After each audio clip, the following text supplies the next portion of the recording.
15 August 1982 रोजी उस्मानाबाद जिल्ह्यातून विभक्त होऊन लातूर जिल्ह्याची निर्मिती झाली। जळकोट, निलंगा, चाकूर, औसा, उदगीर, रेणापूर, अहमदपूर, शिरूर, अनंतपाळ, देवणी आणि लातूर असे 10 तालुके असलेला लातूर जिल्हा नावारूपास आला। या जिल्ह्याने भारताला अनेक कर्मयोगी नेते व उत्कृष्ट अधिकारी दिले। या दिग्गजांच्या काळात लातूरच्या पायाभूत सुविधांमध्ये आमूलाग्र बदल झाला। अनेक उद्योग जिल्ह्यात आले, तसेच येथील नद्यांवर बॅरेजेसही बांधले गेले।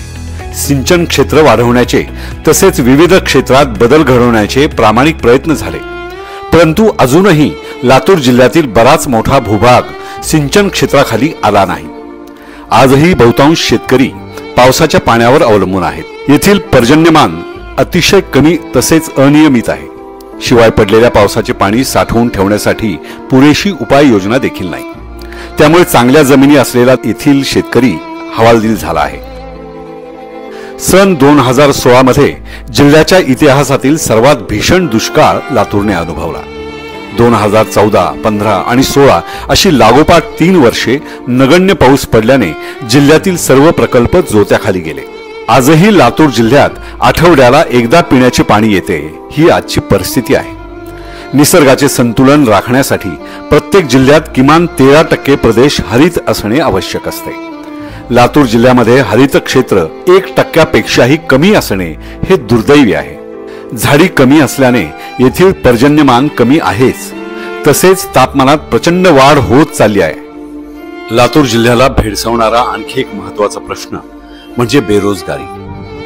लातूर जिल्हा चांगल्या शिक्षणासाठी ओळखला जातो। महाराष्ट्राचे कोटा असे देखील लातूरला संबोधले जाते, परंतु लातूर जिल्ह्यात हजारो तरुण आज बेरोजगार आहेत। शिक्षण असून देखील तरुणांना संधी मिळत नाही। यामुळे येथील तरुणांना मोठ्या शहरात जाऊन मिळेल ते काम करण्याशिवाय पर्याय उरत नाही। यासाठी केवळ शासनास दोष देणे व त्यावर शासनाने तोडगा काढण्याची वाट बघत बसणे योग्य नाही। येथील तरुणांसाठी रोजगार निर्माण होतील अशी परिस्थिती निर्माण करणे आवश्यक आहे। जिल्ह्यातील लघु उद्योजक, होतकरू युवा वर्गाला व्यवसाय करण्यासाठी पूरक वातावरण असणे गरजेचे आहे, जेणेकरून येथे नवनवीन उद्योग उभे राहतील, रोजगार संधी निर्माण होतील आणि पर्यायाने जिल्ह्याचा खऱ्या अर्थाने विकास होईल। आणि यातूनच मातृभूमी विकास फाउंडेशनची स्थापना आम्ही करत आहोत। या फाउंडेशनच्या माध्यमातून लातूर जिल्ह्यातील युवा उद्योजकांना, प्रतिभावंत तरुणांना व्यवसाय करण्यासाठी आर्थिक, तांत्रिक तसेच सामाजिक पाठबळ देण्यासाठी इन्क्युबेशन सेंटर उभारण्याचा निर्धार आम्ही केला आहे। यातून मोठ्या शहरातील स्टार्टअप कल्चर आपल्या जिल्ह्यात येईल, नवनवीन उद्योग उभे राहतील आणि रोजगाराच्या संधी निर्माण होतील। यासोबतच वृक्षारोपण, जलसंधारण, व्यावहारिक शेतीचे प्रशिक्षण तसेच गरजवंत तरुणांसाठी कौशल्य विकास उपक्रम राबवण्याचा आमचा मानस आहे। लातूर जिल्ह्यातील कित्येक सुपुत्र अनेक अडचणींना तोंड देऊन